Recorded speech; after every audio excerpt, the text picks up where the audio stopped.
All right, we are back with another episode of Who You Got. We got the full crew here. We got Jimmy, we got Ryan.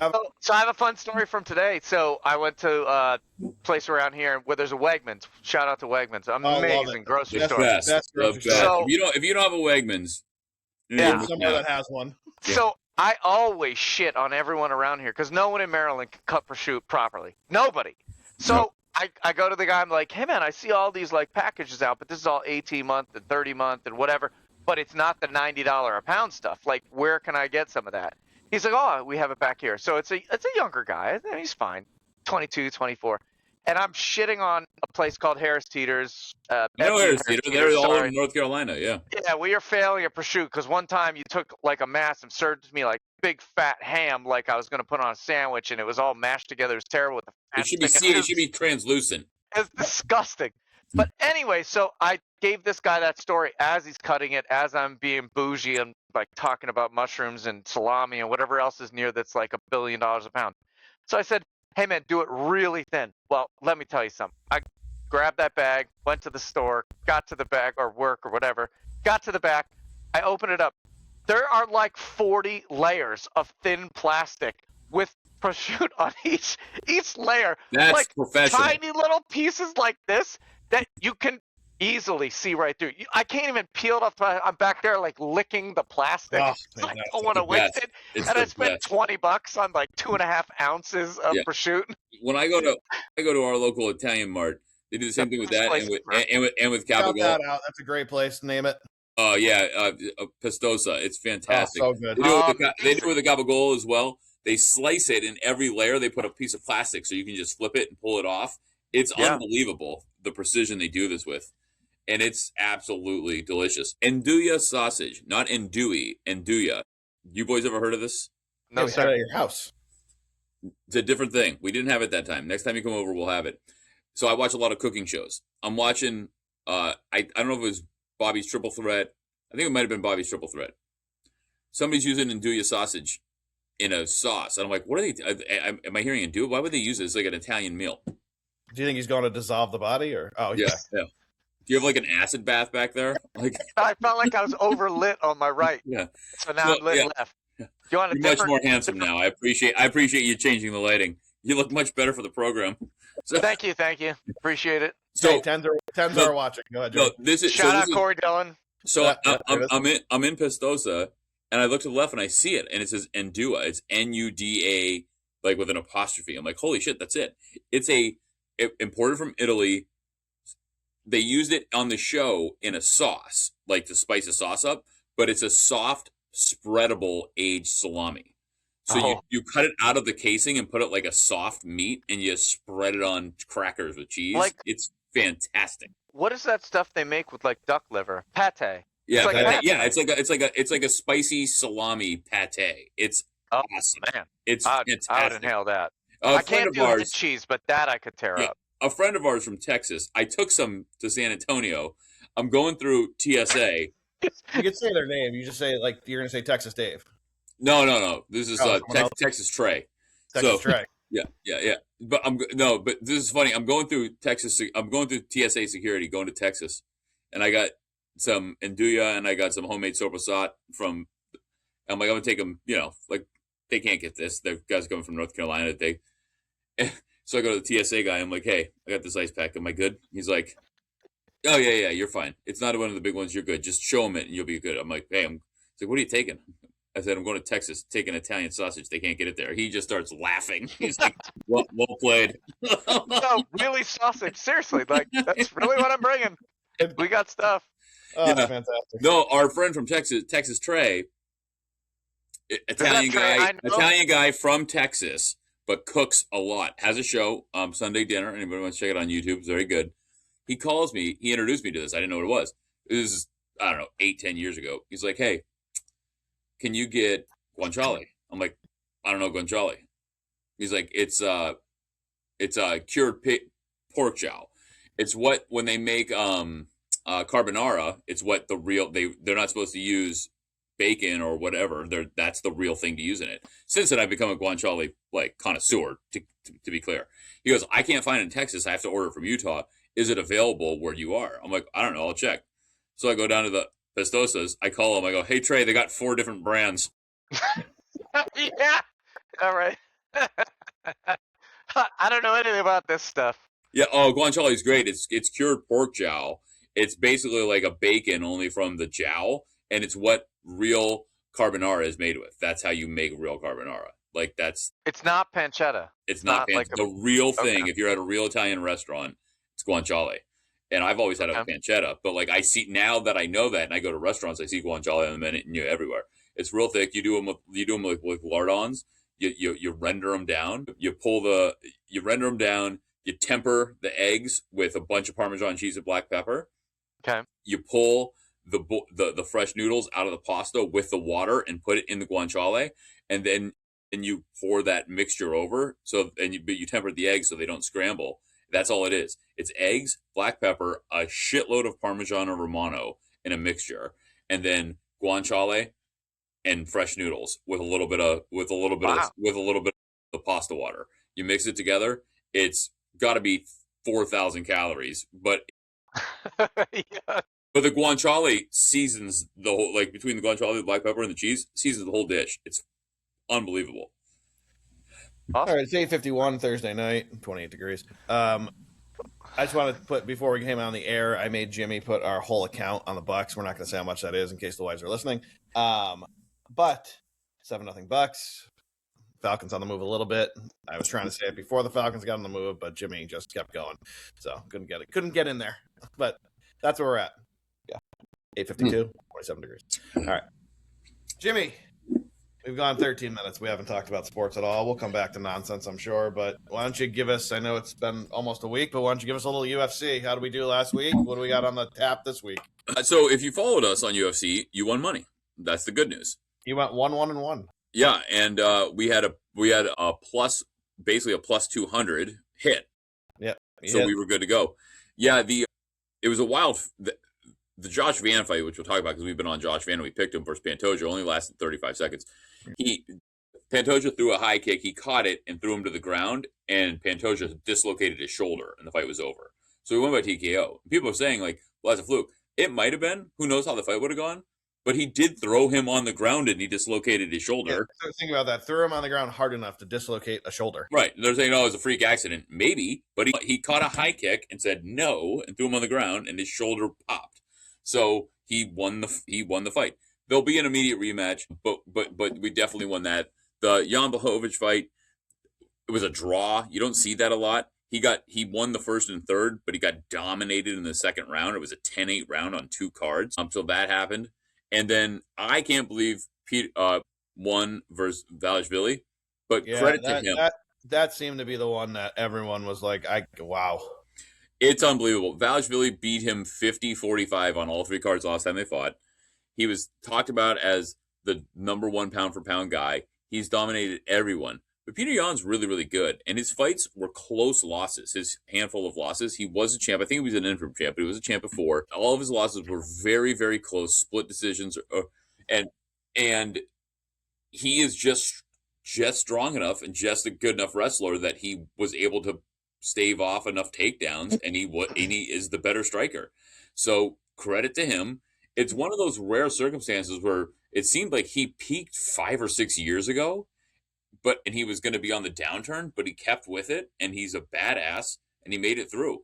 Sean O'Malley beat him. Sean is way taller, way lankier. He got completely dominated by Valashvili because Valashvili just held him down, and Sean is not a good enough wrestler to counteract it.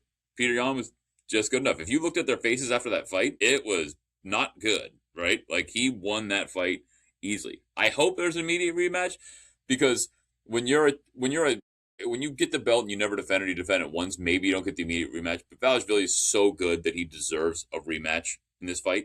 And I bet he comes back and wins it. I bet he learned a lot from this fight. But yeah, that's the one that I was dead wrong on. I thought there was no way that happened. It absolutely did. So good on him. However, if you followed us, you won money. We won money that night. So we're still on our streak in UFC. How about this week? Anything we're looking at? So this is really what I'm waiting for. Royval's fighting this week. I think he probably wins the fight. I don't have for some reason they're not giving me the live odds. Let me see if I can find them real quick for us so I can just tell you what I'm looking at there. Which one? Royval, the main event. So he's the guy that lost to Joshua Van going into that.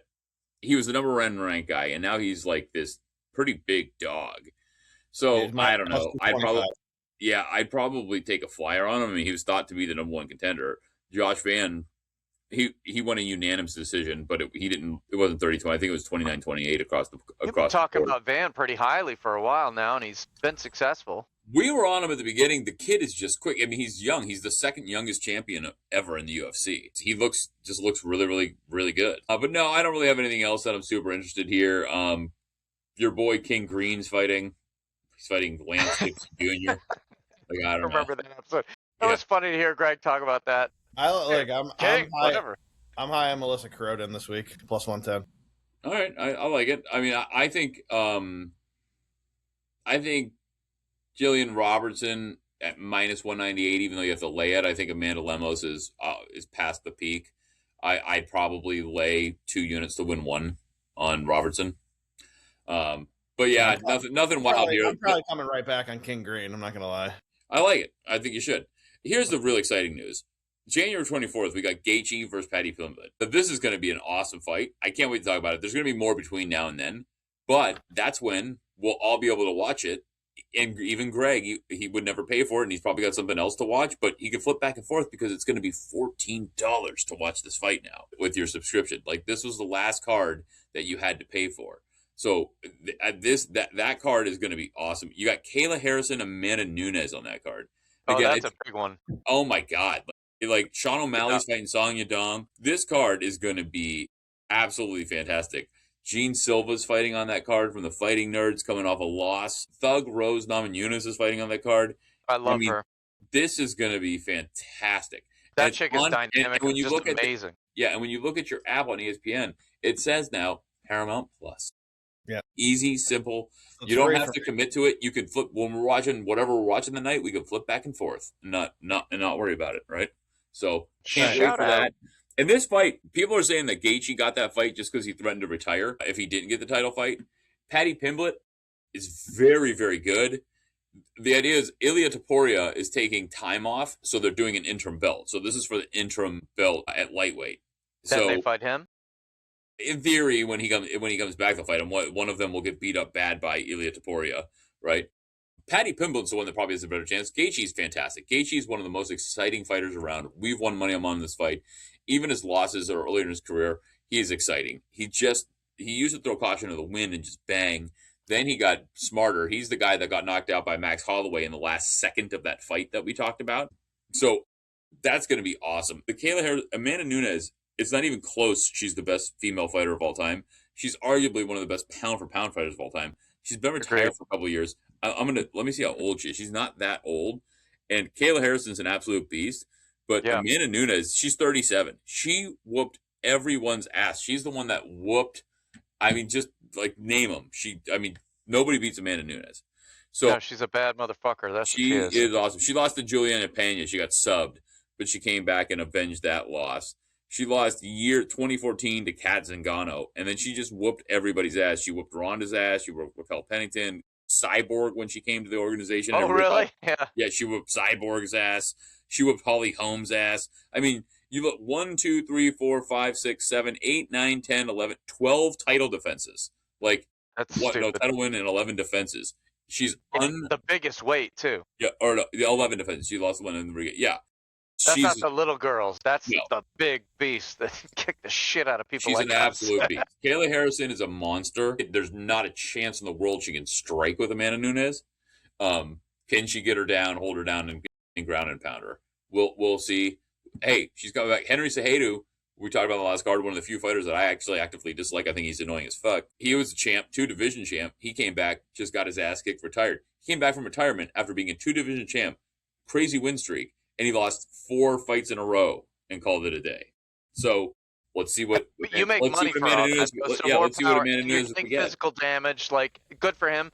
But I think those two women are both legends. That's like a monster draw. And I'm hoping they're going to keep pumping this up as we're now on Paramount Plus. You said Paramount Plus, right? Yeah. Yeah. I mean, you're on that. Like, bam, there you go. You can watch everything. That's Yeah, going but to grow the brand. that's the thing though. Like, does Amanda come back and be the Henry who's like, okay, she was out too long, or does she come back and be the badass? Because other people have come back and just absolutely dominated. So we'll see. But Kayla Harrison's 35. It's not like they're far off in age. She just keep fighting. So that's happening. The 170-pound division stack. The lightweight. There's so many fun things happening, and now we can watch it like we watch normal sports, where we can just flip back and forth and catch the fight we want to catch. Right? We don't have to commit $90 in a night to it because we don't want to miss it. That starts, by the way, at 10 fucking p.m. on the East Coast. Right. All right. Yeah. We're gonna shift gears. That was a lot for Jimmy, but he's gonna have to talk a little bit more. I'm gonna chime in here too with my thoughts because I got some things to say about my team. But Jimmy, are you a little sad? I mean, so this could escape Jimmy. Jimmy might not know what's going on, so I might have to fill him in right here because sometimes he loses touch. I do. He's not wrong. But do know the polar bear has relocated, right? Baltimore, going to Maryland. Now a Baltimore Oriole in Ryan's backyard. He's gone. Edwin Diaz is gone. Edwin Diaz is gone as well. You got no closer. You got no first baseman. Alonso is now an O, which I'll tell you my thoughts. My thoughts are I could care less about the Mets. Great. Get out of there, Pete. Boston, what the fuck are you doing? Why is he not playing first base at Fenway fucking Park? What are we doing? That's a good. You're the Boston Red Sox. Spend some goddamn fucking money on a bat. Like, it's getting out of control. You're not wrong there. I mean, but shame on the Mets because look, they've got this. The GM's got this whole theory, but like Pete Alonso is homegrown. He's their all-time home run leader. It's not a big number, but he still is. Yeah, he's a fan favorite. He's a draw. Yeah, he would have been perfect in a Sox uniform. I've been saying it for 3 years. You're not wrong. Once again, the Red Sox have gator arms when it comes to paying people. It's funny because Boston, if you don't go get Bo Bichette, like seriously, sell the team. Just get out, like Henry. But they just got in. Didn't that just sell a couple years ago? It's enough of you. Yeah, but don't you think like Alonso was the guy that you thought like after his young years started to tail off, and then all he did was come alive in the biggest moments. Like somebody, like he deserved the money he got. You're right. You're absolutely right. Boston should have paid him. It wouldn't have been as cool as like sticking it to if he had been a Yankee and sticking it to them. But yeah, I mean, it's a whole thing. Kyle Pitts, we played Pitts. All right. Fantasy League. Hopefully we meet up. And to answer, no, the Sox are still owned by FSG, which Henry's the primary owner. But wasn't that in recent years that they switched ownership? Am I crazy? 2002. Oh, no, I'm way off. Sorry, thinking of someone else. They bought other teams you might be thinking of that, like the Red Sox own, like the same group owns Liverpool Soccer. It could be. Regardless. So, but Henry's like the CEO of the whole deal? Who is? Henry like the CEO? Is that who you're talking about? He's the principal owner. Oh, got it. But like, it's enough of him with not spending money. Like, this is enough. Yeah. 2018, you got rid of Mookie, you get rid of Devers, you got rid of everybody. Last season, you sold everyone, right? You got rid of everyone. You were freaking out like May, if I remember right. Yeah. Well, look, the Devers thing actually wound up working out. We made the playoffs. He seemed to be a cock. But like, getting rid of Mookie Betts, dumbest thing ever. Like, what are we doing? Like, stop it. Spend some goddamn money. I know I'm a homer with the Jays as a kid anyway. But thank God, like, they stepped up in a small market team. The only Canadian team paid that dude. At least something. It's not a small market, though. I mean, Toronto's a big city. It's bigger than Boston. I mean, I guess, but it's 3 million people. What Ryan's saying is they're a small market team when it comes to money. Yeah. Yeah, like, no, they don't spend money. Now, if you look at their books, I did see it, and I said it a couple episodes ago, where, like, you can look at a team's revenue versus what they spend just outright. And it's pretty cool to, like, see those differences. And some of the teams were shockingly not that different. Like, they're only clearing, like, 20 or 30 million. The Jays were clearing, like, I think, like, 80 maybe or 70. But point is, if you're only clearing that much, you're investing in the people in the stadium and whatever else. So you're like kind of all moving forward together. But the idea with professional sports and owning a team, the profit's all in the sale, right? Like the team, it's like owning a house that's just going up in value as you go, right? Like that's the big thing. You could lose $100 million a year for 10 years, and you'd still sell the team for more than you bought it. And I would never reveal the inside source, but these teams are making money hand over fist. They cook the books more than Jimmy cooks soup. Let's just put it to you that way. Yeah. I love his soup. Yeah, I make a good soup. You do. But that's what they're doing. They're claiming this, that, the other thing, writing this out. They're all making money hand over fist. Well, as I Even said, I think last even the last Royals are making episode I money. was on. Yeah. Okay, there you go. But like I was saying, I think it was 2 episodes ago or whatever. But like, what are the Cowboys worth? Like, Oh, we It's said like it. $11 billion. It's like $11 billion. no, I know, What I do know, you we get, said like that, but 500 like, million or something I stupid? think it's way more than that. I think it's just yeah, whatever the sell price is going to be way bigger. Whatever it is, Like, it doesn't matter. It's not. He paid $500 million for the team, and it's worth $11 No, billion. way And your less. It was like your- 191 million. Yeah, that's the point. Your it's- return on investment is insane. 1992. That's the argument around here with the Mets. 89 or 90.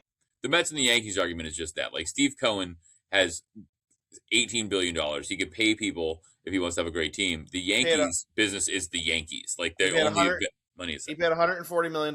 They're worth $11 billion. Yeah, there you go. He did okay. That's building a brand. I mean, that's a hell of a brand, that one. Yep. So I do this every once in a while. I got to do it again. I hate when I do it. It gives me a migraine. But the reason I brought up baseball wasn't even to get on Jimmy about Alonso. It's, once again, Major League Baseball, your Hall of Fame is a joke. Now we have this contemporary era committee, and they passed on Clemens and Bonds. I don't really care as much about Bonds because I just wasn't a fan. But to not have Roger Clemens in the Hall of Fame is the stupidest thing. It might be more egregious than Pete Rose. That's my take. Roger Clemens is probably more egregious than Pete Rose not being in the Hall of Fame.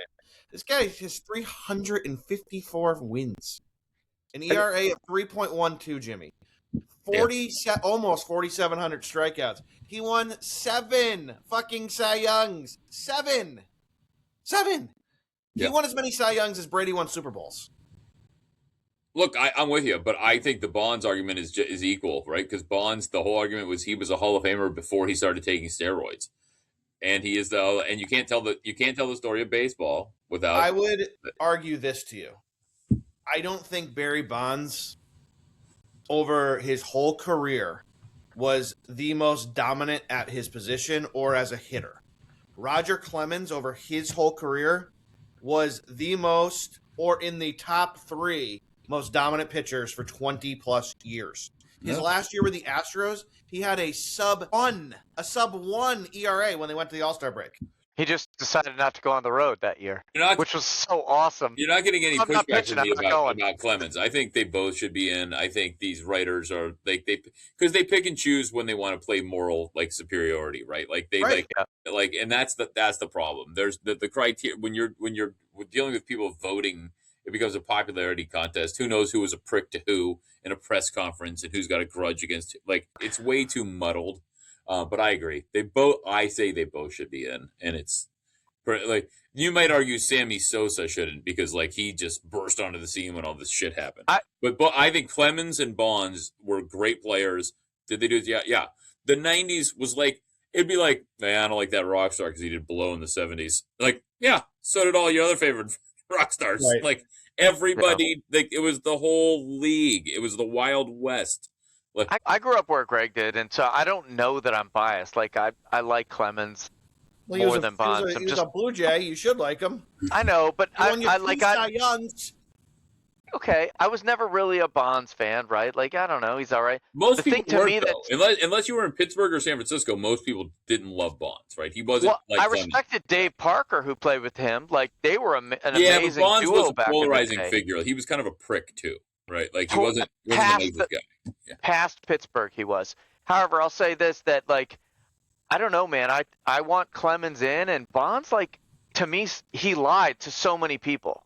I don't know what he's ever done past that. Yeah. Maybe he did. I don't know. I just feel like the media. Maybe it's the media. Hey, sidebar. We got to talk about this, and I'm sure you saw it, Greg. I just started watching it.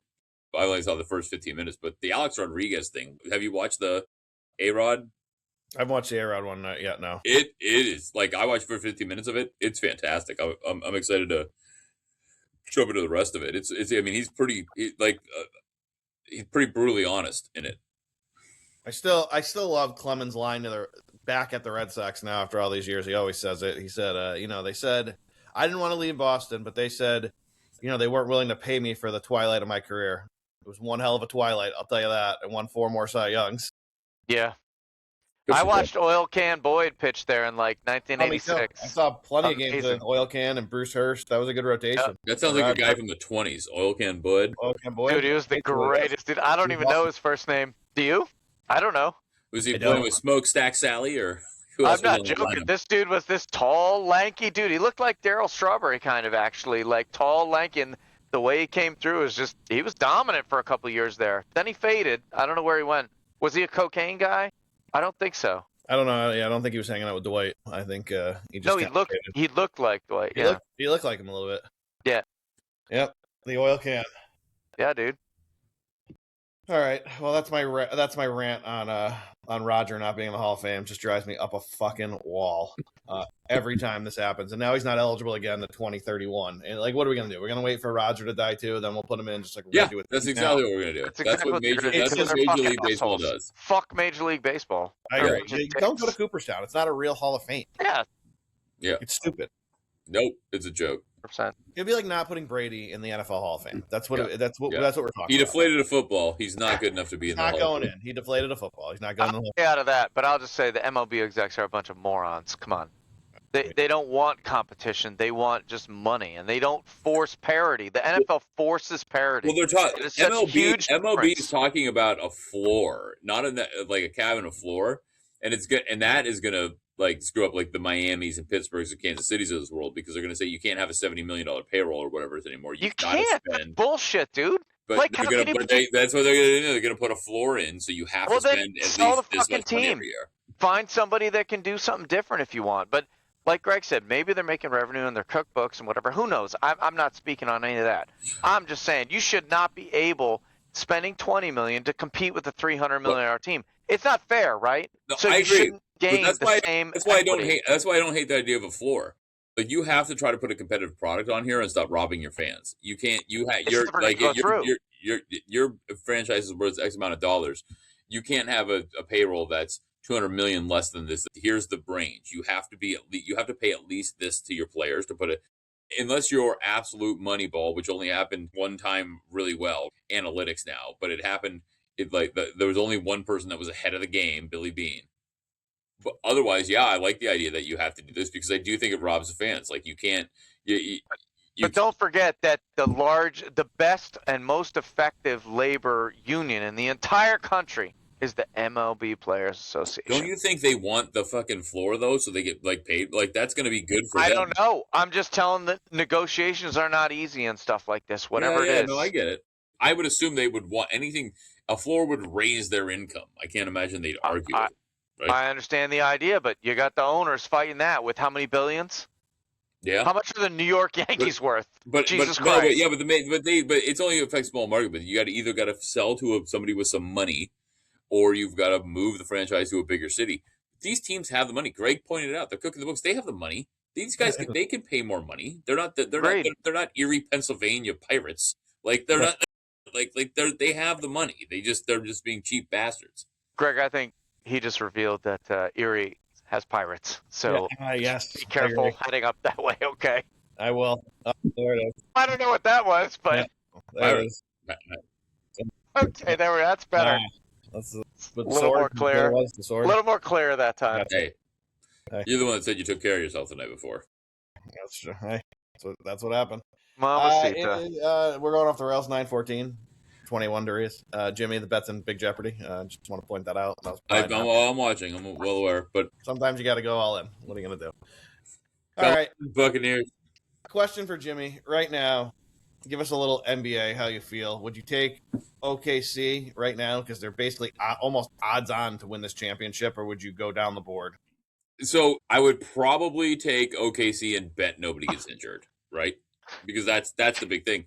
OKC looks unbelievable. I know obviously I love the Knicks. I don't think the Knicks can take them out. But though I do like the way they're playing. Cavs don't look like they did. Lakers 13-1's got to be the worst bet on the board, right? I would agree with that. Let me pull up the actual while we're talking. Let me pull up the live odds for the championship. Knicks 14-1. I still think that, and I know I'm a homer and I love Jokic and we can make fun of me, but he is the best player in the world in my opinion. And most people's opinions. But I think they're going to just get better and better.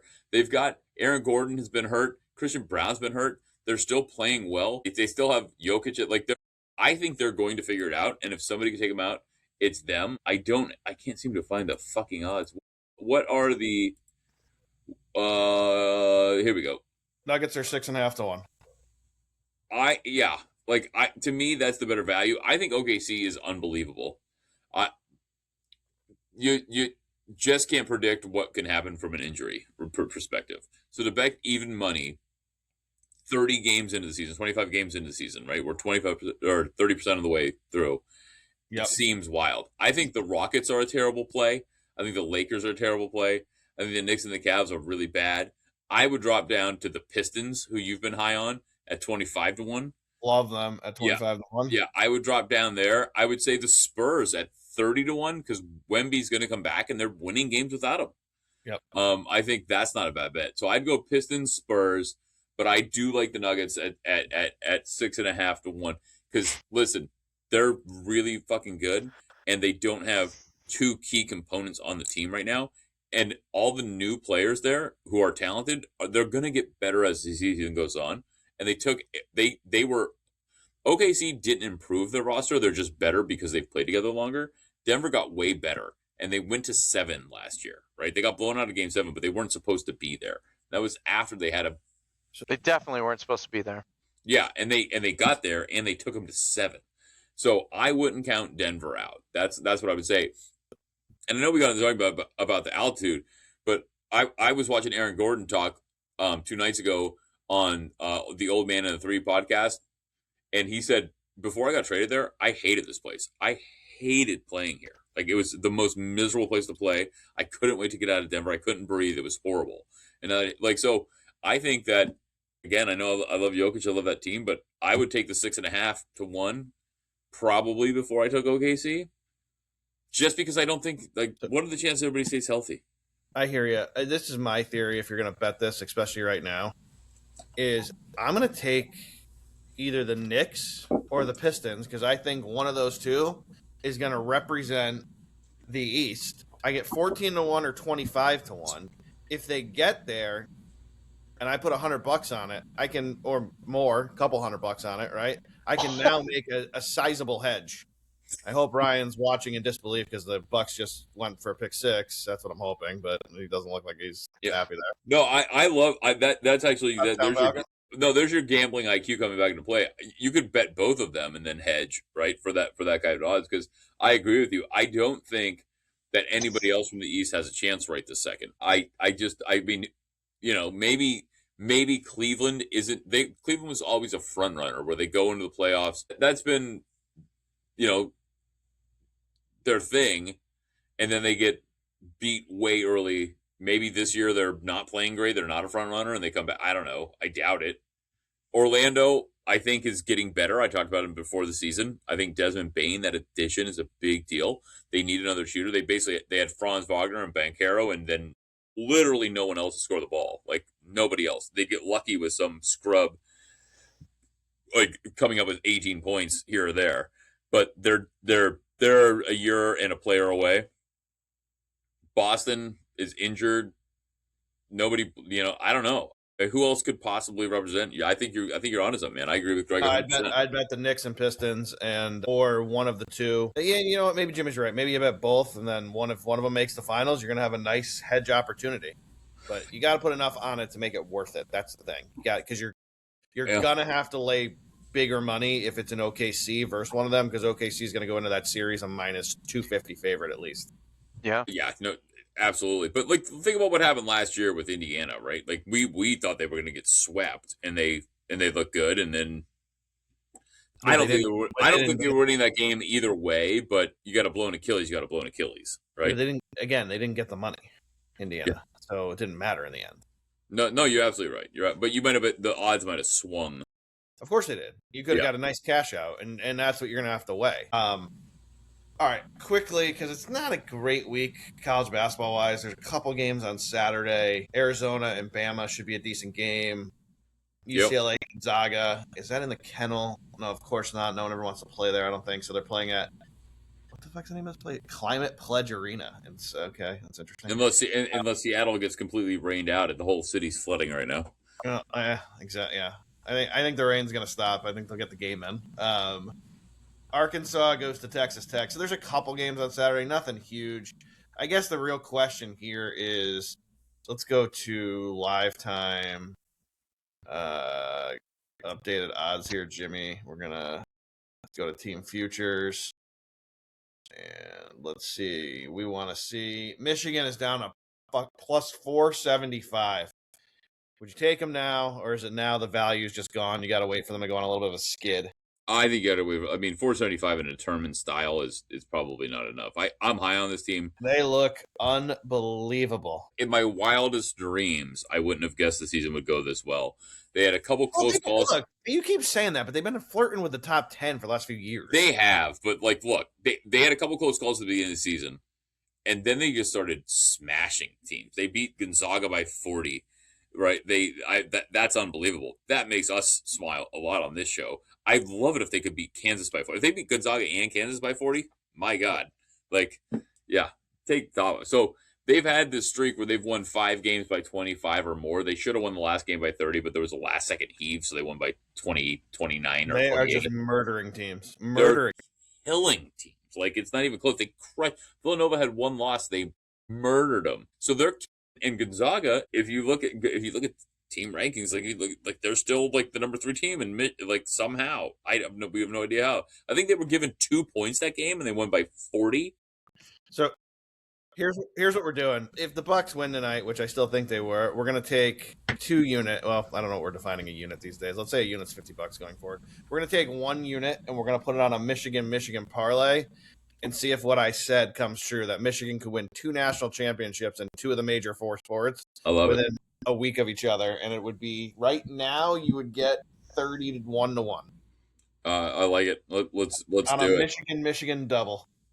Yeah, no, I like it a lot. I mean, I was looking at the rankings. Arizona's number 1. I know the new rankings haven't come out yet. They've had a slightly tougher schedule, but they're not dominating like Michigan. Like again, when I started watching the season, and I don't get to watch nearly as much college basketball as I'd like, because it's on a random night, and I've got kids and a job and a life.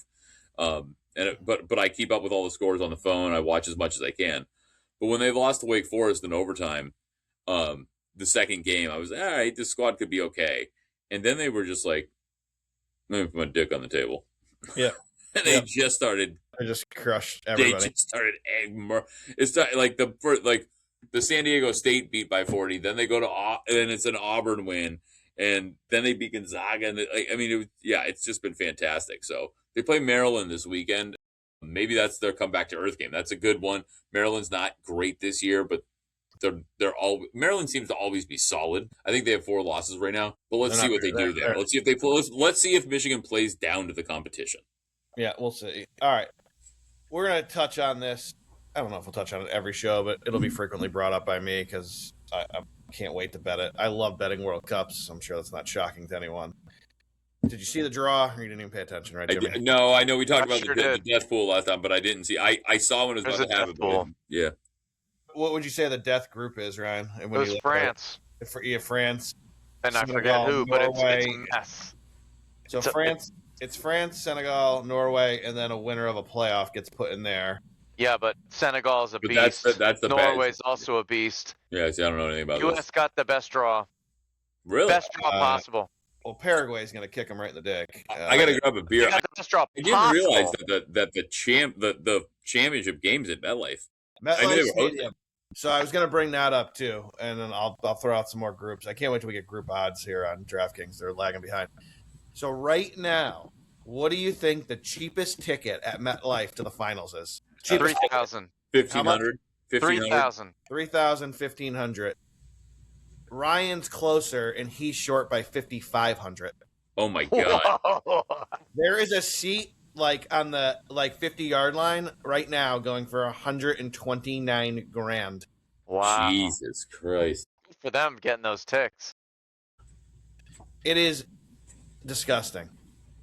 It's disgusting that you can't even go to a first-round game. First-round game. What's minimum? 1,200. England and Ghana, round 1 at Foxborough. Cheapest ticket to get in the building is over $500. Wow. Yeah. Unbelievable. It's a world sport. I mean, it's so dominant, so dominant. We've talked about it before, but like, I mean, NFL is you're a Patriots premier fan. guys. You're a Patriots fan. Educate us. What's the exact capacity? 80? Is it 80,000? Is it 70? I don't know, honestly. Never want to go. Okay, I'm gonna say Foxborough's probably around 70,000. Let me see. Maybe it's in the 60s. Foxborough. I would bet it's more, just because it's built more recently than the ones that were for 60s, like the 80s and 90s. Oh, Evans is back. I didn't realize that. Foxborough Stadium. Capacity. But regardless, like how fantastic is the World Cup? 61,000. 61, so I'm wrong, yeah. So 61,000 there. MetLife's about the same. It's like you can't get in for $150. Like this is crazy. But you got to remember, I mean, who knows what percentage that we're not reserving tickets, right? They're not like colleges where they're reserving 10,000 for students or something, right? These people are coming from everywhere, and there will be 3 billion people, 2.5 billion people watching the final, literally in the whole world. Like that's an insane kind of metric. You start thinking about what is the Super Bowl? You could Google it if you want, but I think something like 275 million watch. The last World Cup final was probably 2 billion. It's wild. It's like insane. The numbers are that crazy. Yeah, I mean, look, it's just I just cannot believe you cannot get into a game. But that's what money does, right? Like we're doing okay in life, right? In America. However, there are people making a lot more. And then you add X amount of countries and all those people that want to go and can, take $100,000 and grab a private jet and fly over here. Yeah, whatever it is. No, it's wild. It's going to be interesting to see just what it's like in the general area. Like, I would love to meet up at a bar in the general vicinity to watch that, Greg, because we could take a train there, so we don't have to deal with traffic and just party it up. In theory, assuming that's not altered. But like, think about the Masters. Like, people rent those houses for 50, $100,000 for the week, and the people that own them just leave. Yeah, it's true. Like, why not? Now think about a seat in one of those stadiums that, I mean, how many times in your life are you going to get to go spend that kind of money in a venue like that in America, right? So that's once every 30 or 40 years. There's a lot going on. Shadow of the skyline right there, right? Yeah. I understand it. It's just sad that like the average person couldn't go. Well, sorry, Joe. You need to just, I don't know, be ready to spend $5,000. I don't know. Like that's just we're average Joe. Greg, right. How many games before that? Like how many games are here before the final? Like do we have a number of games we can go see? It's 3 per group now. So everybody plays each opponent. How many games are at MetLife? Yeah, like could we go see a game in the earlier rounds? Yeah, absolutely. There's going to be group play there. I know there's around a 32 game, but I'm talking the first game in Foxborough. England plays against Ghana. Cheapest ticket to get in the building is over $500. And Jimmy, just so you know, people going. Ghana's not some shitty country. Like they're very good at soccer. They're top 20. Yeah, no, yeah. They're not top 2, but they're like really good. I actually had a couple friends when I was a kid from Ghana. It's not a bad place in generally speaking. I didn't mean that. I'm not talking culture. I'm just saying soccer. They're soccer. I felt like you were talking culture. I felt like you were saying it's a shithole. I felt like you were getting real Trump on me. No, my God, Jesus, we're not getting political. I'm just fucking with you. Jesus Christ, everybody. Not a political show. It's not a political show. Ghana's a great soccer country. That's what I'm saying. Yeah, we're saying it's not a bad game, is what Ryan's getting at. Yeah, and England and them is like a huge first-round game. Hey, I won't tell any more jokes tonight. Please do. Don't worry about me. No. Shots fired. Zing. Here all night. All right. 9:30, 27 degrees, and the Bucks on the move. Yeah, Bucks on the move.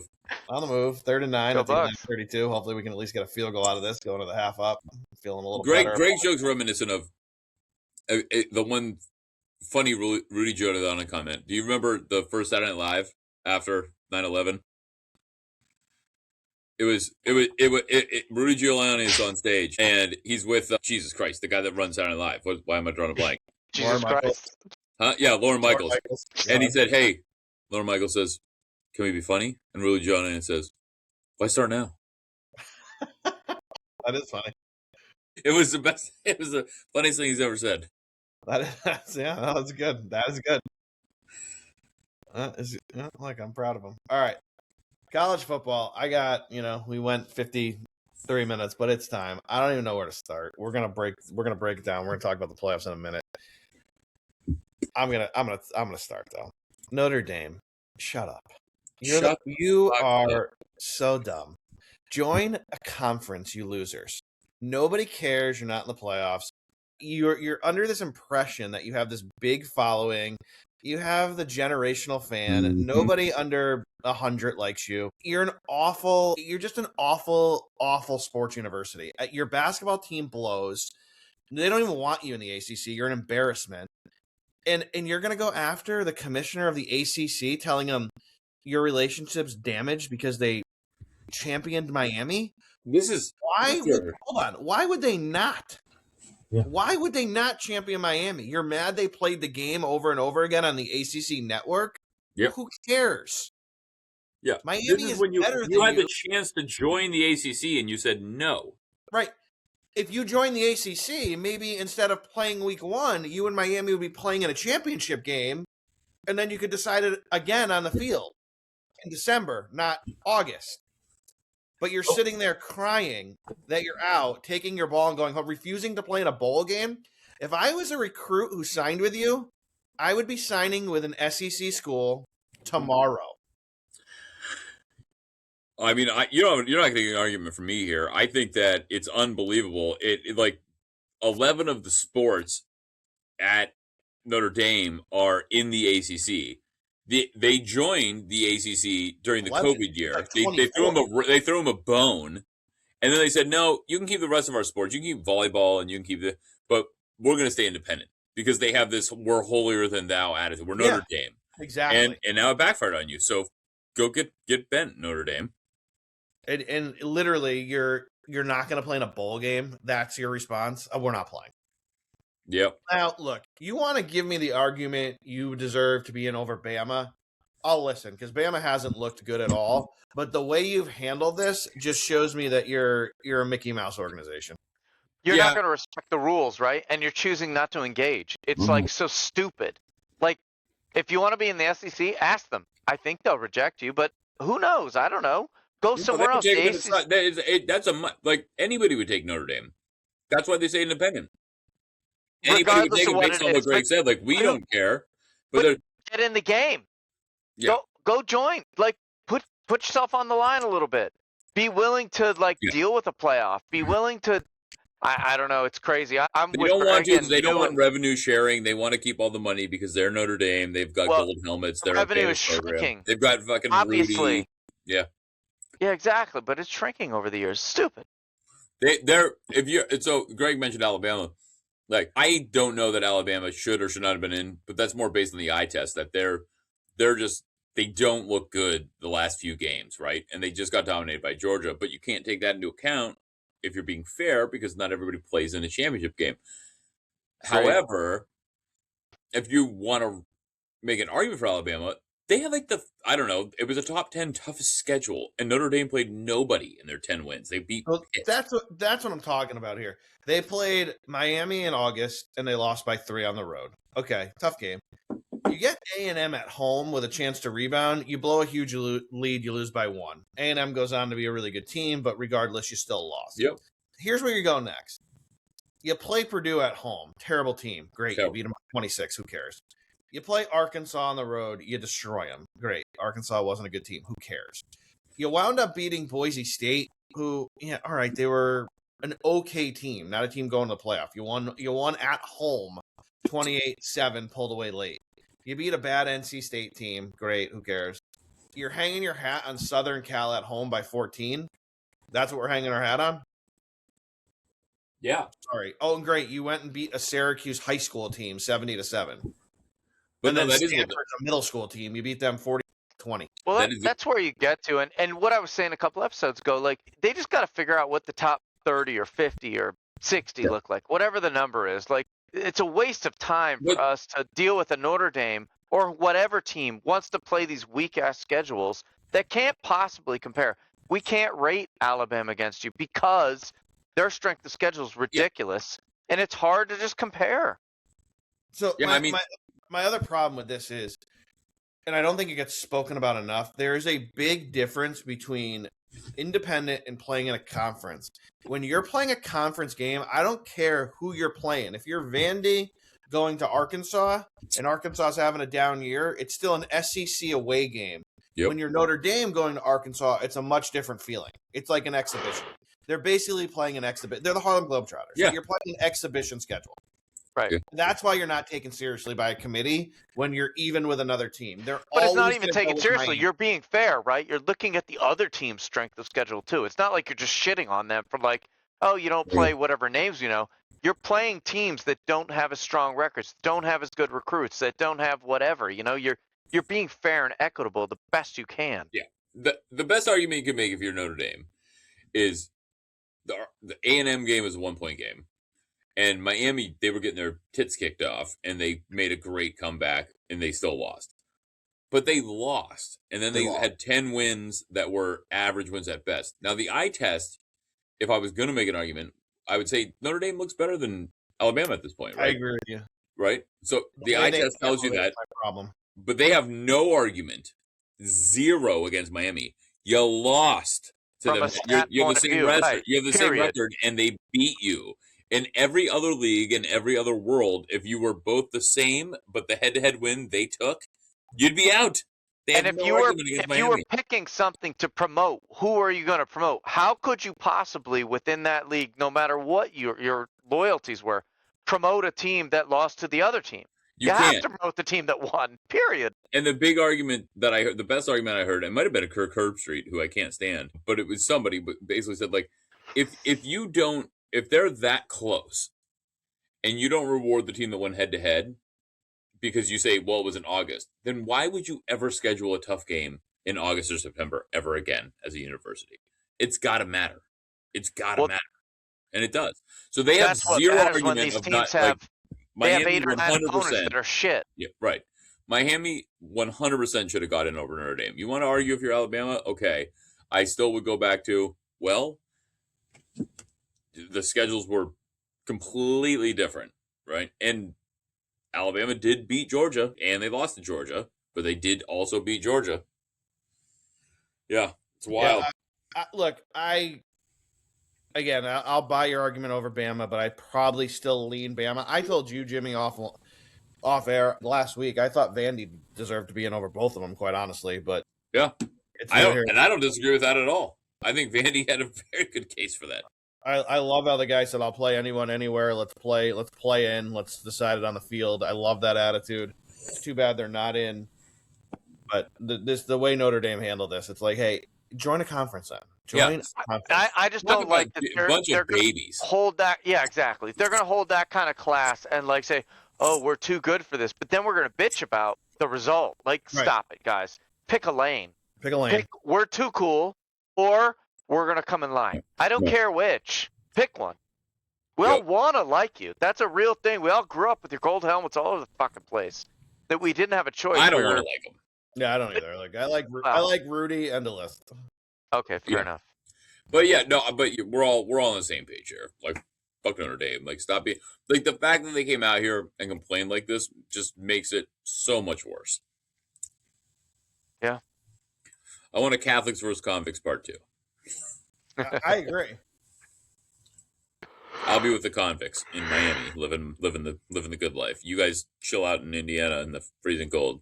A couple of those guys aren't around anymore, so let's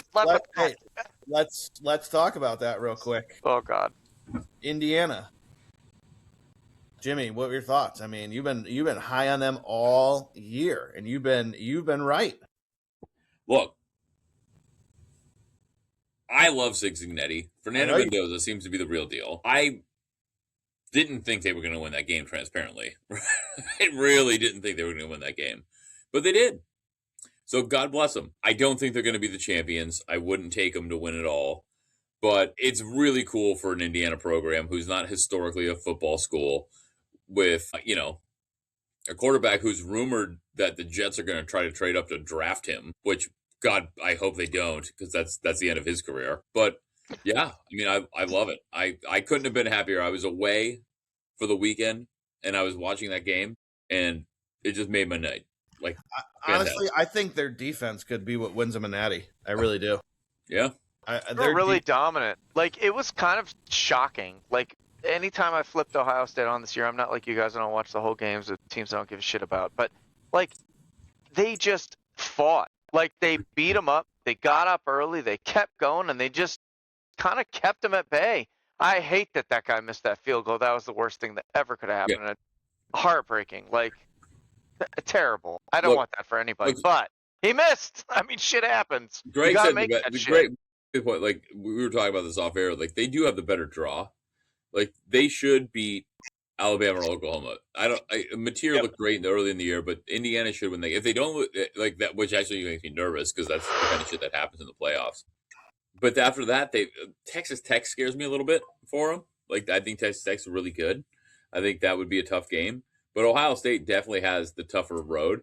I mean, you've got Miami and I mean, both of those teams could beat Ohio State in my opinion. I don't know. I think Georgia has a cakewalk to the quarters because Tulane isn't getting there and Ole Miss doesn't have their coach and they're in turmoil.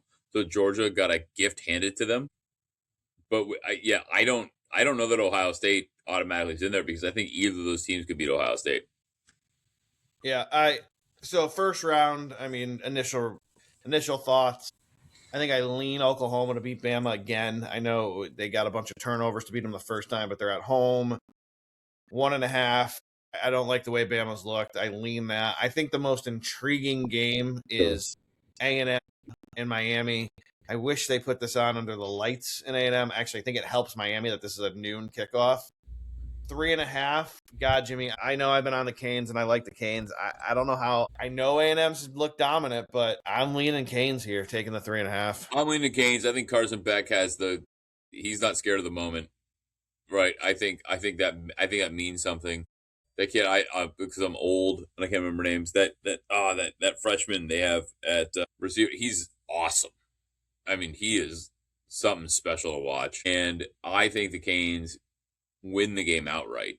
That's my opinion after watching A&M fall. I would bet the Canes money line at 150, but if you want to go minus 110 at 3.5, then I'm in as well. I agree, but I do think you're right. If it was a late game, it would benefit Miami. Yeah, under the lights at College Station is not easy. Ole Miss already pounded Tulane once this year. 17.5 is a big number, especially with everything Ole Miss has gone through. So I think one of two things is going to happen here.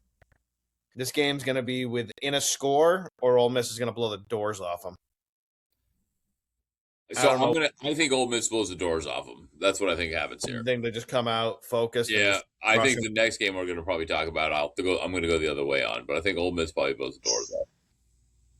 Yeah, James Madison's scrappy little team. The problem is sometimes they fail to move the ball. Their defense is really good, but is it really good against a team like Oregon with that speed, with what the Ducks put out there? I don't know. It's 21.5. In this game, believe it or not, I'd probably lean to the over, and I probably wouldn't touch the spread. Yeah, I don't hate that. I don't hate that at all. Yeah, I'm with you. You were gonna say take James, the Dukes getting the 21.5. I was gonna say yeah. I think I've never seen a team so excited to get a bid in there. Yeah, they've got one loss this year. They're a good team. I know Oregon's obviously a superior squad. 21.5. 20. The hook right there just has got me right. Yeah, like I think if I was betting the spread, I would take James Madison and assume they could hang with the Ducks. Yeah, the only thing you can't do, by the way, if you're watching the game right there, Baker, is get sacked. Right. The only thing you can't do. It was really terrible. I was the only thing you can't do. Pissed. And what do? You get sacked.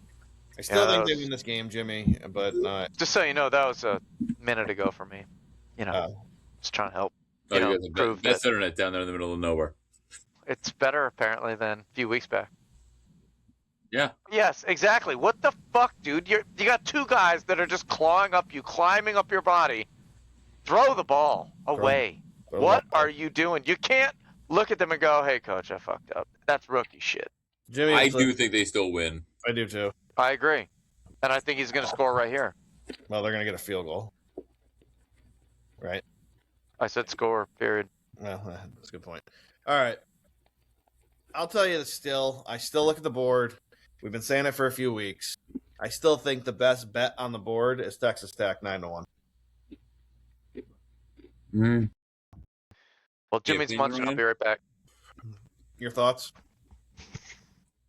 So you think Texas Tech? 9-1, I think, is the best value on the board. Right? I mean, do you really want to take +2 whatever on Indy? No. I agree with you. I think Oregon and JMU get by. Texas Tech is going to win that game. And then I think Texas Tech they can beat Indiana, Alabama, Oklahoma. You name the team. Yeah, I'm with you. So no, I think it's a strong play. 9-1, I just think it's a good value bet. Yep. No, I'm with you completely. So I mean, I wrote this down and I said, see what you think of this. Texas Tech is either really dominant or the Big 12 really sucks and fooled all of us. No, I think they're dominant. I think Texas Tech is. I don't think they fooled us. I think they're very good. I'm with you on Tech, and I love Indiana. And as a fan, I would like nothing more than Indiana to win it all. How cool would that be? Oh, me too. If a Big Ten team. I think the Indiana story is phenomenal. I think it's great. Right. I busted your balls a lot. They are. To be fair, I busted your balls up until they played the Ducks. And then after the Ducks game, when I told you the Ducks were going to steamroll them, and you're like, I don't know, man, I would take the points. I've been kind of back in Indiana all the time because they just blow. They're good. The coach is good. He's legit. He has good schemes. And what I'll say is he makes good adjustments even before halftime. You saw it in the Ohio State game. Ohio State scored, and they immediately changed the way they were playing defense. Yeah, no, I agree with everything you're saying. I think that Indiana has been a great story, but beyond they were a great story last year. This year, they proved they were a good football program, right? Like last year was just a good story. Sig Signetti, the whole thing. This year, they ran it back, Jimmy. They ran it back. Yeah, like you can't argue it when they do it again, right? They're not a flash in the pan. I hope he stays there and continues to build that. Mendoza's younger brother is a freshman, and he plays quarterback. I think he will. I don't think he's going anywhere. I don't think he's yet. Well, maybe he's going to Michigan now. Oh, yeah. You know what? I wrote that down. What happened, Jimmy, to our guy here? It looks like he pulled what that Celtics coach did, having an inappropriate relationship with a staffer. Here's the problem. Someone told me he got arrested. Is that a thing? Yeah, he did. We don't know all the facts, but it sounds like he did that, and then once he got fired, he went to somebody's house with a knife. Whoa. That's what it sounds like. Jimmy, fill us in. All right, so I knew he got fired with cause because he had an inappropriate relationship with a staffer. He did. We don't know who the staffer is. And then he showed up at someone's house, and somebody released the name at some point. I didn't look deep enough because even if I found it, I wouldn't say it on this show, not for our 10 listeners, but I'm not going to out somebody that was a victim. But he showed up somewhere. His wife called and said he's suicidal right now, and there's a 911 call of him, like, basically, like, somebody saying, like, he's here, and he's, like, this is getting bad, and he's got a knife. So he completely fell apart. Now, there's rumblings that this has been going on for weeks, and people knew about it. Michigan looked into it. This is from Adam Schefter. This isn't a shock. I haven't watched First Take a bunch, but I watched it today just to get the news on this. And there's rumblings that, hey, Michigan knew about this for weeks. They looked into it. HR looked into it. They couldn't substantiate anything. And then all of a sudden, all the news came out. But he completely imploded. And it's really sad. The guy's he's 39 years old. He's got a wife, 3 children. And now he's locked up because theoretically they didn't say his name, but somebody was somewhere after they got fired from their job with a knife, and it was suicidal and had to be subdued and taken to jail. So it's a mess. It's a complete mess. And now we got and so there's 2 sides. There's the human side, and then there's our, the Michigan side. So, but, it's going to be a job people want. And if Sig Signetti wanted to upgrade himself, I'll take him. Yeah, I wouldn't hate it if he wound up at Michigan. I'll tell you that right now. But it's sad. It's a sad story. It really is. Terribly sad. People make mistakes in life. I don't hate this guy for it. Whatever he's going through is what it is. There were reports that he's been erratic over the last couple of weeks, yelling at people, like just not being himself. It's a sad. The whole thing's sad all around. Hope it all works out. Everybody, not from a football perspective, in a life perspective, they figure their shit out. But yeah, it's a pretty fucked up situation. I don't think Signetti, back to your first question, I don't think he's going anywhere either. I think he would have gone to. I think he would have gone to Penn State if he went anywhere because he's a Pennsylvania guy. Yeah, he's a Pittsburgh guy. But how cool would it be if Indiana won this year? Let's live in a world where they win. Well, it's not a crazy world. I mean, they're fucking they could. They're the 1 seed. They could win, right? So if we live in a world where Indiana, have they ever won the college? Like, have they ever won the national championship? I can't imagine they have. I would bet no. Yeah, I would guess no. And if it was like 80 years ago when there was 7 teams, right? It was like 1891. Yeah, right. Like he would be a hero, and he would immediately create a recruiting class. Like I said, he's got Mendoza's younger brother already there. He got in the game the other day when they were blowing, not Ohio State, the game before, I think, when they were way up. Like the guys, we got him for one play against Ohio State. Yeah, there you go. Yeah. But the guy writes his own ticket. I mean, I don't know. Yeah, I like the fact that they're making some noise there. Wish it was Michigan, but for them. Before we move to the NFL and the greatest story ever, which I'm going to start the NFL with, my rant there is I am going to bring up. I don't know if Ryan, if you listened to it when you lived up here. I know Jimmy flips on the fan every once in a while, right, Jimmy?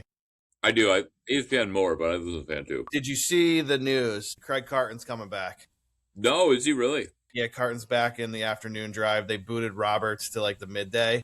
So now, once again, I'll flip the fan on every once in a while in the car because Craig Carton is phenomenal. And the fan probably couldn't get any listeners, and that's why I'd love to know what his contract is. I can't find the details, but I'm guessing they gave him a pretty substantial offer to come back. I would think. Yeah, I would think. He's awesome. He's funny. He doesn't. It's weird. He's an average sports guy. I think he leans on whoever his co-host is for the sports, but he's funny and he's entertaining. Yeah, it's awesome. So it's great to have. It's great. When I read that he is back. Yeah, he had a crazy gambling thing in Atlantic City, right? He was like taking helicopters back. Yeah, he hosts a show on Saturday called "Hello, My Name is Craig." It's a Gamblers Anonymous basically call-in show.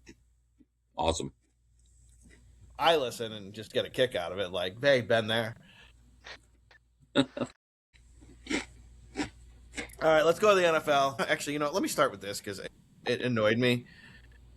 Did you see the Sherman comments about Pickens? No, I did not.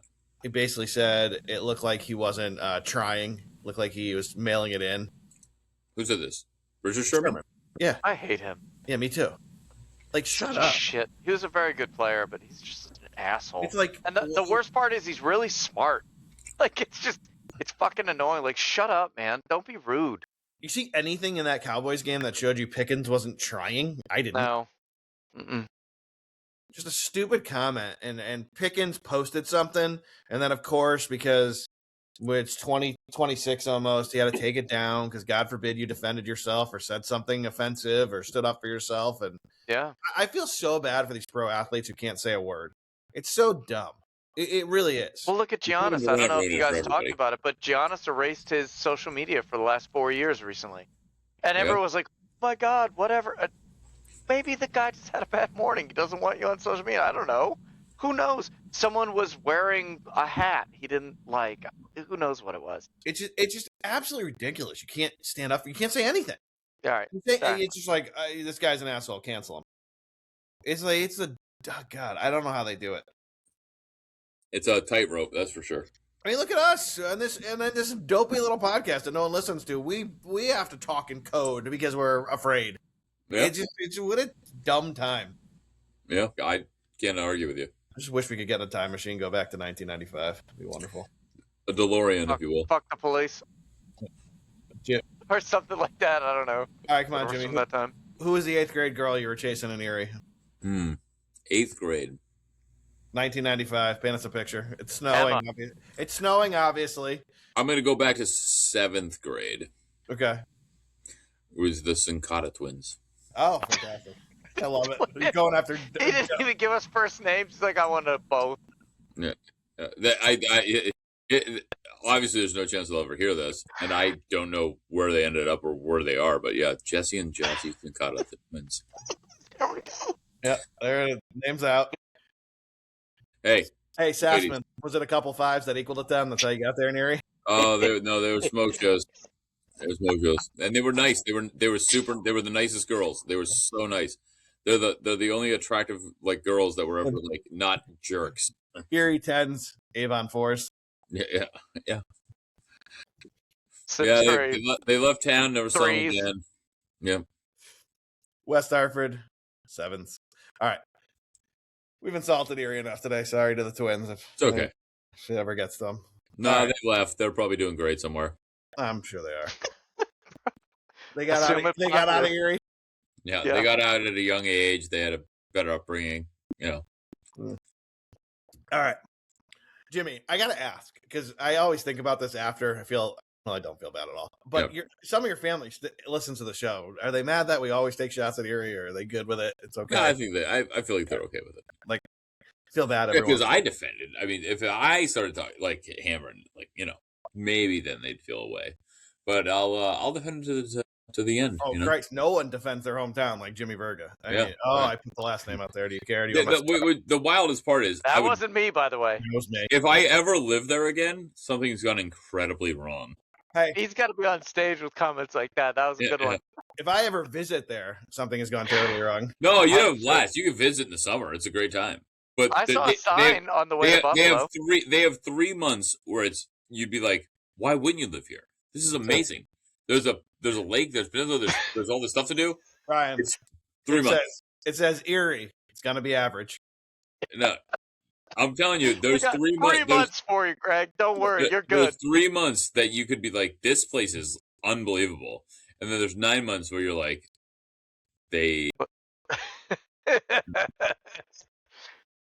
I could go to a lake. The monorail scene in The Simpsons where the guy sells, it's a monorail, it's Erie. Look, you can be here, it's fun. And then I remember when I was leaving, I was talking to this guy that had moved to Erie, and I was like, if it was like this all the time, I'd like it here. He looked at me and goes, if it was like this all the time, there'd be 5 million people living here. Wow. No, because the summer, I'm telling you, you go there in July, you're like, this place is fucking great. Like, why don't more people live here?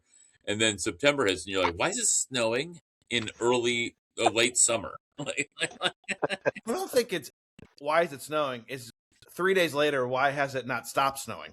Yeah. It just keeps going. Never ends. Right. Jimmy, you're going to make the live call. Do you want your last name scrubbed out, or do we leave it in for the folks today? Because I wasn't Ryan this time. It was me. Oh, I don't care. I don't give a shit. Okay. All right. Yeah. Look him up on social media. It'll be a blast. All right.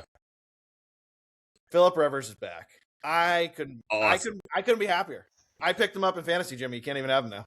Yeah, I know. I text Anthony as a joke. I go, pick up Rivers, put him on the bench. I put him. He's on my bench. You can't have him. Yo, they're down. They're calling 13.5. Like, there's no way Philip Rivers gets into. He's covering 13.5. Well, here's the thing. Who's Indy's backup right now? Because Anthony Richardson's out, right? Yeah, they're all out. Yeah, so who's their backup? Out. Who's the starter right now? Right now, we think it's Philip Rivers. Yeah, seriously. He's on the practice squad. They got this. No, he's going to get activated this week. Yes, he's playing. He's a grandfather who's fat. 44. He hasn't played in 5 years since 2020. Which, by the way, when I saw that stat, Ryan, I thought, I would have, if you gun to my head, I would have been like, yeah, he was 2 years ago he retired. I can't believe it's been 5. He was with Luck. Like, it wasn't, they were right there. Both of them just went out. I think Luck had a different kind of problem. There was an awesome meme that Andrew Luck was coming back, and somebody else posted a picture of him and said, like, does this guy look like he's ready to play football? Hold on, remember the sign? All right, I'm going to cut you off. Ryan is 100% right. On the score right now, they have Philip Rivers listed as the starting quarterback. I read it. There he is. That's wild. Like, they have him listed as the starter against Seattle. I wish his first game wasn't against that Seattle defense. Yeah, it's not great. Whatever. It's 13.5. If he covers that, he's a fucking hero. And if he wins, he's got a. I don't know what he's gonna do. I mean, he'll have his choice. Okay. You could say if he wins, he's a Hall of Famer, but he's already accomplished that. So I don't know what we say for him. You think Hall of Famer? Oh, he's I definitely don't a Hall know. of Famer. I think. Well, no, that's a debate. I agree. I don't know about I that. think he's a Hall of Famer. He's a Hall of Famer. It's not even. I like the guy. it's not a Got no debate. beef. He played a long time. I haven't looked like really hard into stats. I can imagine what they are. They're but great. I don't know. I don't know. No, I look, love it. I'm not Yeah, being he's an got. It's a asshole. tough. Like, I do like defense. the guy. He threw for almost 64,000 yards, Oh, that's a lot. 421 TDs. I mean, that's pretty That's good. a lot of He yards. should be a Hall of Famer for sure. Yeah. Yards Played wise, that 17 gets years. 17 he was tough. years. He was tough. Great attitude. Never got called out. Yeah, no, you know, he was. tough. Yeah, he was a tough. He was. I'm not a fan. I'm not a fan. I wasn't saying that. I just was kind of questioning it. I And- never looked into his stats. He had 209 interceptions, so 2-1 TD to touchdown, let's say. But That's a little high. Pretty good. you got to remember some of that. He played on some terrible teams, and he was trying to bring them back. And A lot of people played on terrible look teams. up- look Manny up- played on terrible teams who too. played on terrible teams? I know it's a Manning. different time, but look up like Phil Sims' touchdown interception ratio. It's way worse. Worse than 2-1? Yeah, No, Yeah, he's a Hall of 2-1 TD to interception, not the other. yeah, that's what I'm saying. You said- Phil Sims is way worse. I Oh, way promise. worse. Yeah, it's way Yeah. worse. No, I don't Jimmy's think right. so. No, it Jimmy's is. 100% right. Hold on. Well, Yeah. tell me the number, because you just said 421 to 202 or So, something like that. Phil Sims is almost 1-1. 199 for TDs, 157. Oh shit! Yeah. Yeah, and Okay. he's a fucking Hall of Famer. And he's all All right. Okay, I back off a little bit. Yep. And he only threw for 33,000 yards. I know it was a different time, but Yeah, Philip Rivers has got to be in there. Yeah, Philip Okay. Rivers kind of came through two eras, right? He wasn't just in this, you can't play defense. His first part of his career was still, you could play defense. Again, I'm not against the guy. I like the guy. I love that he basically quit to hang out more with his family because he had a lot of kids, and they moved the team that he has year. 10. He has 10. He makes your Yeah. crew A look lot. nothing. Yeah, his wife pulled off a feat. She was never not pregnant during his career. Right. Yeah, the whole time. The whole time. Yeah. Anyway, good for him. I'm happy for both sides. Him like getting another how- paycheck and them, doing what they're gonna do. Hopefully they, do something, anything. I do like how we're saying he's pretty good, and Ryan's like, well, Manning, the greatest of all time. Yeah, you're right. He doesn't have Manning stats, but Manning was, dude, it's not that far off. Manning is basically the same. He just threw for more TDs and more interceptions. He's 539 to 251. Yeah. What the fuck? What is Brady and Rodgers then? Like, how am I? Rodgers has the best of all time. Is it okay? Yeah, Rodgers has the best Maybe touchdown. that's just a stat I don't often look at. It's a common thing I think about, but maybe my perception is way It's wrong. kind of a downfall for Rodgers though, because he just never threw. He only threw ball. Like, he just hated turning the ball over. More so, I don't know. I think that's a huge positive. Brady's pretty good, 649 to 212. So it's 3-1, give or take. Yep. But it's still we think of those years where all those guys, Breeze included, they would throw for 3 to 6 interceptions and I don't know 25 to 40 or more. Rodgers had a touchdowns. year where Rodgers had a couple of years. He had a lot of years he threw for single digits, but he had a couple of years he threw for 3 or 4 interceptions. Yep. And there were years where the interceptions were all in the first 3 games because he didn't play the preseason. He was rusty. 523 to 123 for Rodgers. That's a really good one. I told you, Rodgers. It's 5-1. It's unbelievable. A little less, but yeah, it's pretty good. Let's see. Drew Brees around the same 571, 243 to answer that one. Well, that's worse. For Rodgers, Jimmy's right. Rodgers is better. Rodgers is the best ever. 80,000 yards. Yo, he's got to get in. Yeah. I mean, that is just, jeez. That is Yeah. something. 80,000 yards. Yeah, it's unbelievable. It is unbelievable. All right, for this weekend, let's run it down. I'm going to start here, and I'm going to bitch a little bit, and then I'm going to throw it over to Ryan. I thought we're in week, what are we, is this 14 or 15? It's 14, right? We're in week 14. This is week 50. This is week 50, excuse me. We're in week 15. I thought we could flex the schedule now. Can we not flex the schedule, right? Can't we flex? No. So Why on earth is the Bills Patriots the 1:00 game, and I got to watch Vikings Cowboys at 8 I'm out of o'clock? market. I'm probably not getting it. I didn't look, but I'm Why probably is it? not. What are they doing, Jimmy? That's the game of the week. You got to put it at 4:25, or you make it the Sunday night game. Oh yeah, What it in should the be world? the Sunday night. No, it's a Sunday night game all day. It's I don't stupid. get it. Now I'll say to Ryan, are you surprised you're underdogs, and what do you think? I'll tell you what. There's been a lot of disrespectful things over the years. We talked about a few of them off air before this. I cannot believe they're not favored at home. Like, it's shocking. Like, truly shocking. And when that's happened, and Vrabel's been part of those teams, they respond well generally. So I would not want to pick this game. However, because they are an underdog at home, I am picking them 100%. This is where I'm going to go. Some Greg taught us. See if he agrees. With when it smells, it smells. You hammer the Bills. Hammer the Bills. Superman's gonna put his cape on. Look, Ryan, you're 11-2. You're better than anyone thought you were going to be, including me, and I thought you'd have a chance at the playoffs. I'm with you.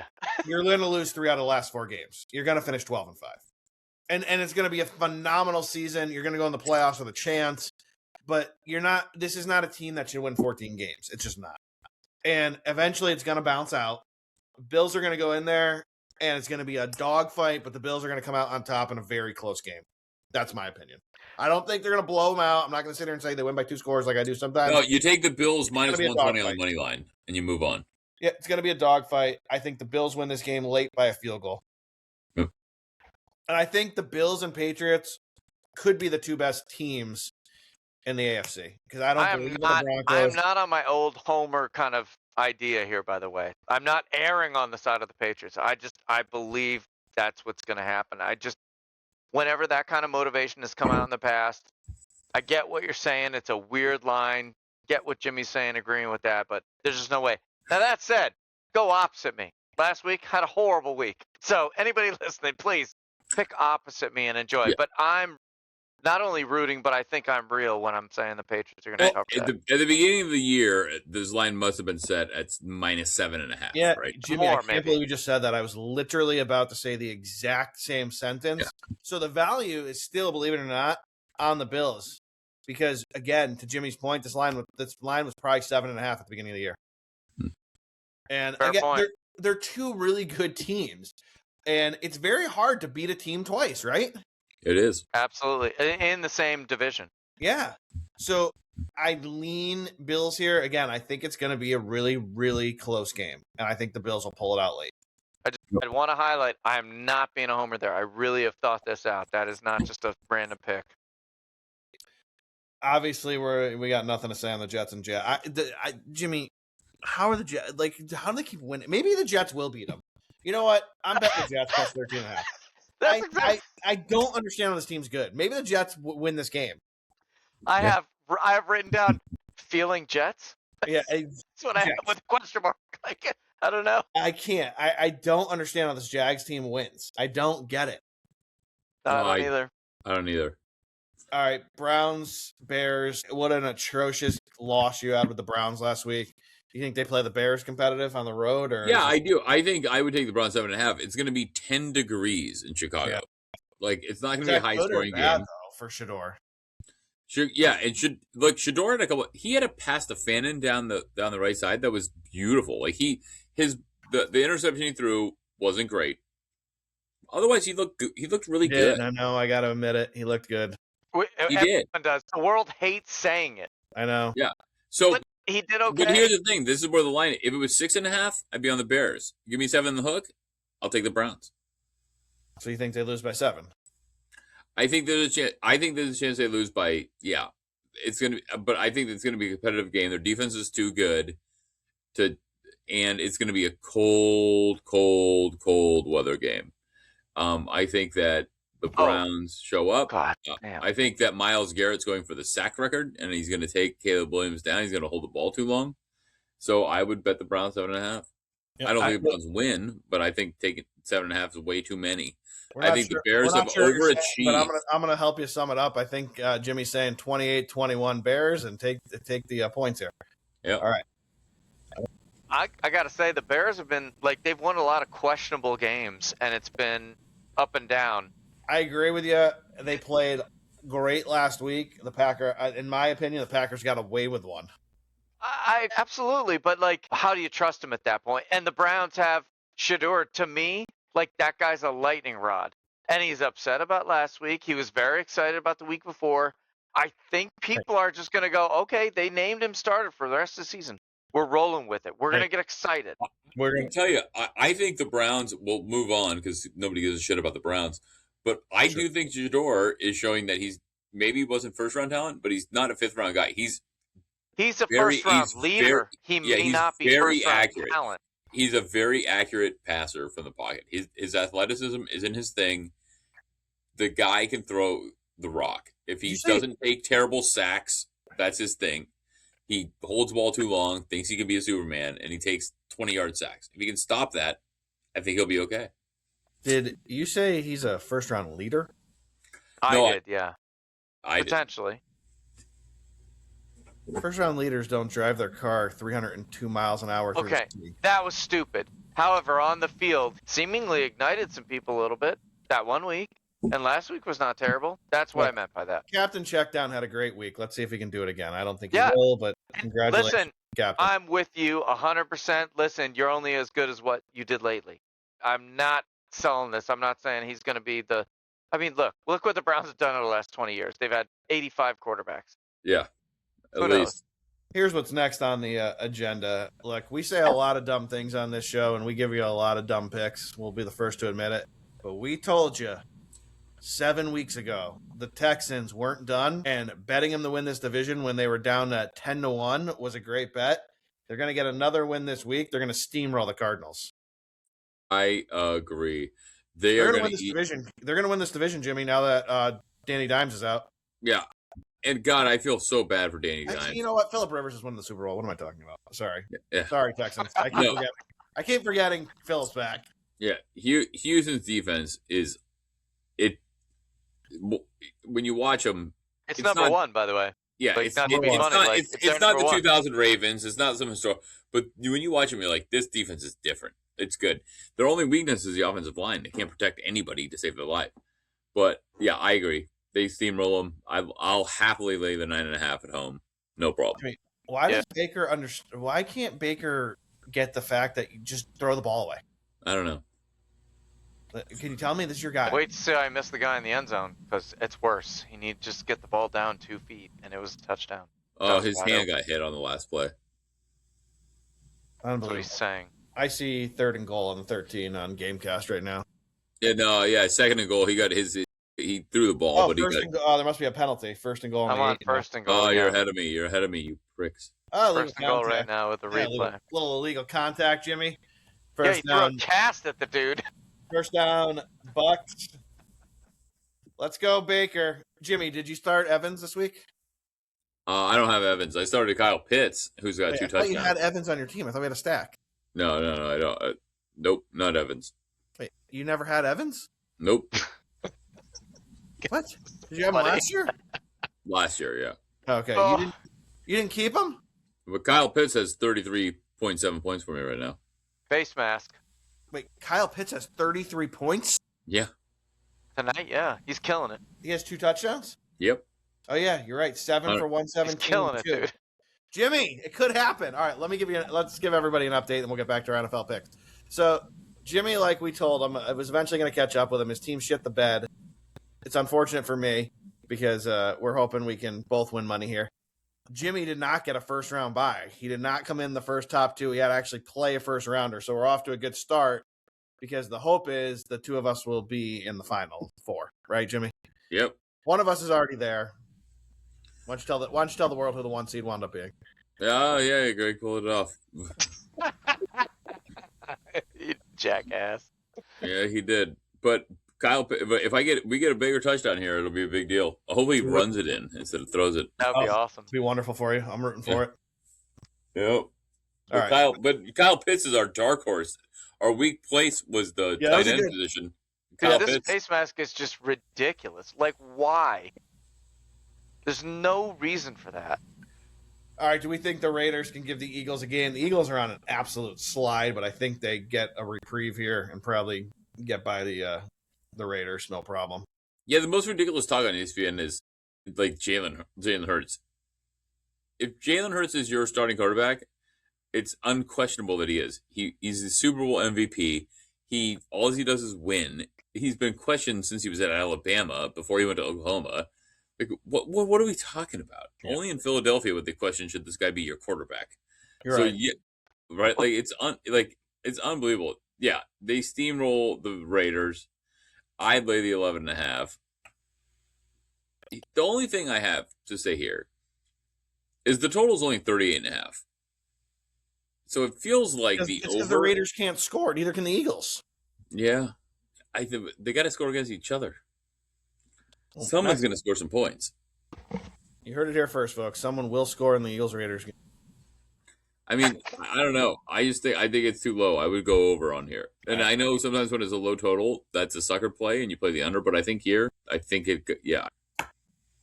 Ravens giving 2.5 on the road to Joe Burrow. Can Joe Burrow beat him again? I think you know my answer, but Jimmy, what's yours?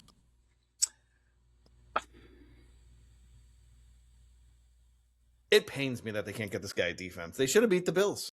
That's the tough part. Like, they just lost a tough game. Do they bounce back or do they go on a skid? Touchdown, Bucks. They don't lose another game. Baker throws it to who? Culp? You know your boy, Devin Culp.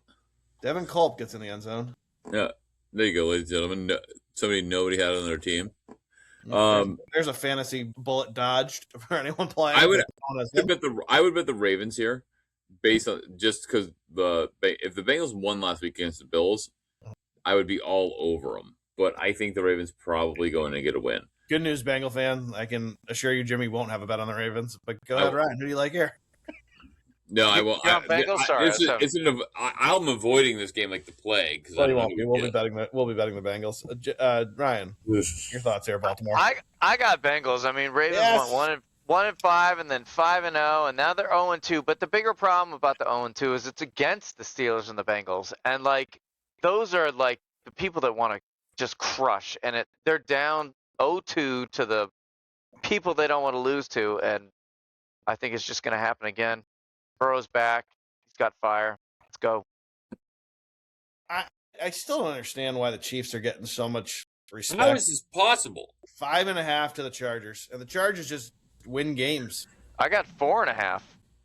I got 5.5. 5.5 on DraftKings. I don't know how else to say it other than slam the Chargers. How is this line 5.5? Yeah, you have a 6-7 team taking off. I don't get it. But maybe that's one of those lines that smell like when it's a fishy line, but I think even if the Chiefs do win, I think it's going to be a competitive game. I think it stays within the 5 points. Yeah, I think this is a field goal game. I really do. It's very weird. There's no question. Giants, Commanders, and the Who Cares Bowl. For the fun of it, I'll take the Giants, I guess. I'll take the Skins. I'm going to avoid this like the plague, but I'd probably take the Commanders getting points. I don't know. Skins and under. Just combo it up. Terrible 4:00 slate. So nice job once again not flexing the Patriots Bills here. I'm taking Rivers in the 13.5. I don't give a shit, Jimmy. Me too. Yeah, I will too, based on the fact that they can just run the ball, right? So Phillips Rivers is going to throw for 350, 14. Oh yeah, 100%. They're going to be covering JT all day long. He's going to be just dropping like little 15-yard crossing patterns. The greatest thing. Rivers throws for 202. It'll be a home run. It's the greatest thing that ever happened to Michael Pittman on your team. He's going to score. He's going to catch 3 touchdowns this weekend. I hope you're right. Titans and Niners. Nobody cares. So we're going to just pass right over it. Niners. Thank you. What did you think of the Packers favored at Denver? Are you buying the Packers here? No, I hate obviously I hate the line. 2.5 sucks. But no, I'm gonna roll with the Broncos. The Broncos, all they do is win close games. Yep. Right? So but the money line's only 110. So give me the 2.5 at minus 110, and I'm in. So I'm taking the Broncos. I'm going to be on the Packers. Ryan, break the tie. I'm gonna avoid it. That's what I got written down. I just don't know what to do. Way to break the tie. Sorry, man. Really, It's flat around. really ruined that one for me. But, We're a all hold. so I apologize. I got it written. I can't break my vows. I guess the tie would be a void because we're 1-1 and Ryan's avoid. Yeah, I win. You win. I'm taking 6 here with the Lions all day long. Yeah, give me the 6. I hate. Jared I got Goff the goes same back thing. to LA. I'm Point to nervous prove. about it. I got a question mark by it, but that's what I got to go with. There's no way these are a couple of the top teams, and I know the Lions technically aren't, but theoretically they should be. That's a lot of points. The 55.5 is insane. Like that might very well happen, but it's hard for me to do the math there, right? I don't know. 30 to 27 only beats it by a little bit, 31-27. Okay. That's what they're thinking. Or, 34-28. I get what you're saying. That's a lot of points for teams that have been unpredictable this season. Yeah. Saints coming off a huge upset.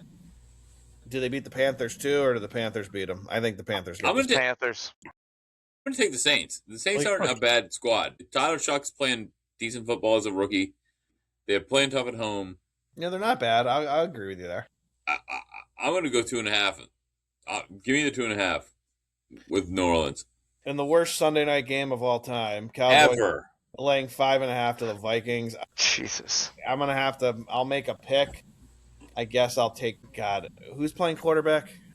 I don't know. My pick's over 48.5. Yeah, that's a period. good pick. I'm going there. I'm with That's him. all I'm doing. Yeah, I don't know what I'm going to go over happen. 48.5. Terrible game. Yeah, I like it. Take the over. And then this game turns out to actually mean something all of a sudden. Miami getting 3 on the road at Pittsburgh. Who do you got here? Tomlin is upset. Someone joked with him, if you read the article, that was he made a comment basically like, I'm a little worried, I want to maintain my job. Something like that. Now, I think he was joking. I think the world knew he was joking, and obviously his job's not at risk. But I don't think his team's going to take it that way. I think they're going to feel disrespected and come in there and beat not a great Dolphins team, right? They're going to fly in and take care of business. Meaning Dolphins fly in, sorry. I like the Finns here. Okay. I don't think the Steelers. They're playing good football. I don't think the Steelers are very good.